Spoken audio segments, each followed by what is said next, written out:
Hello, everyone. I have a bit of an update, this time in generally much better spirits. For those of you who don't know, a couple of weeks ago I posted a video basically saying that Viscerafest's audio was not going to be done in time for release.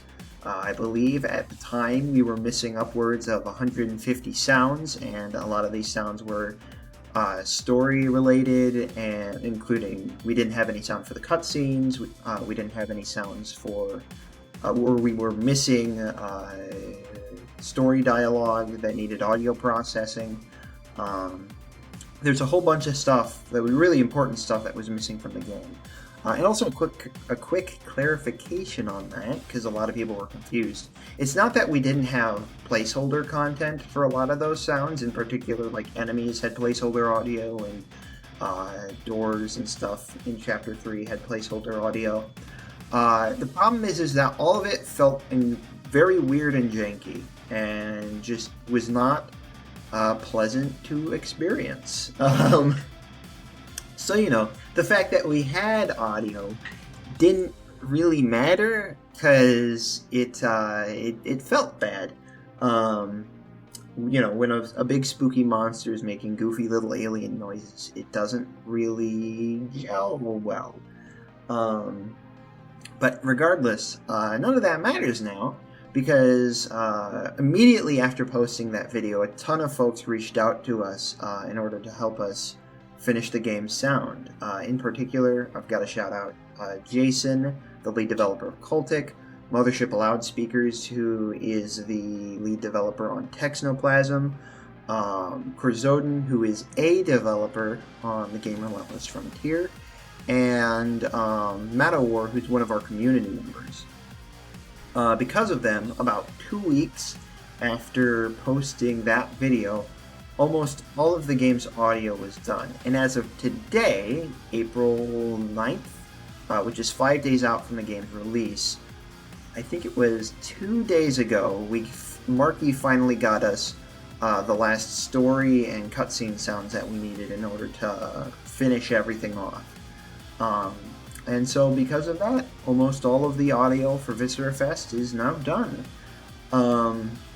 In particular, though, I've really got to shout out Jason, the developer of Cultic. He was plowing through the work that we had for him to do.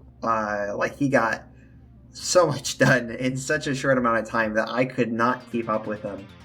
My man was going crazy. With that said, all that aside, it is still worth noting the game's soundtrack is not going to be done in time for release. I don't think I mentioned this in the last video I released on the game, because at the time this was not the case. But John S. Weekly, who is working on the soundtrack for Chapter 3, something came up in his life. He has not made me privy to the details of it. My guess is that it's something family or work related.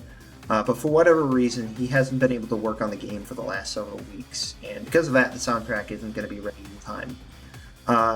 Personally, I'm happy to trade soundtrack not being done for the game's story audio. That's a lot more important.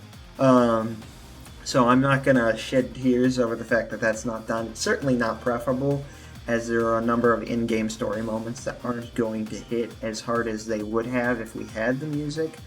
But with that said, it is still worth noting, yes, we are going to be finishing off the Chapter 3 OST, but it will be sometime after release. I can't say how long after release yet, because as of now, John S. Weekly still has been unavailable to work on the soundtrack. I'm not sure when that's going to change, but rest assured we're going to be getting that in as quickly as we can. Beyond that, we have, I'm trying to think, a couple of things to note with the full release version of the game. The Chapter 1 and Chapter 2 hub spaces are still using their early access versions. They're going to be getting major visual updates, probably 2-3 weeks after release. If I had to take a guess, I don't think it's going to... I mean, it might not even take that long to visually update them, but The cat just snuck out of the bathroom. So that's one thing that's not going to be done in time for release with the game itself. In addition to that, there are a couple of story sequences in Chapter 3 that are visually a little bit more static than we would have liked. We're going to be updating them post-release, and we always intended to. It just came down to what are we going to focus our efforts on in the lead up to release, and we figured that, those story moments being a little bit more static than we would have wanted is better than people being able to break everything in the game. But that stuff is all stuff we're going to be aiming to resolve as quickly as possible. And most of those sequences specifically relate to moments in Chapter 3. Beyond that, I'm trying to think. There is one thing that is kind of been carried over from our early access version that a lot of people complained about is the intro to the Chapter 1 final boss somewhat replays every time you initiate the boss fight, and that is an issue we are going to be addressing as well post-launch. We're planning on adding a big New Game Plus mode post-release. We have some unlockable bonus levels we're going to be adding. Potentially, we'll be adding new cheat codes and gameplay modifiers as well.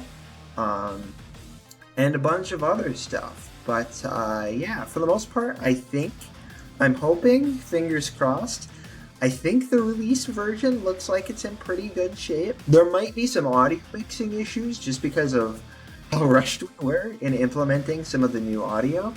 But overall, I think we're in a pretty good place. And like I said in our last video, we have absolutely no intention of just releasing the game and abandoning it. We will be doing our best to support the game post-launch, getting a bunch of new content, and just making sure everything's in good shape. So, 5 more days. It doesn't feel like it's really happening. But regardless, we hope that you enjoy the game when it comes out. We hope that you have a wonderful day. God bless you.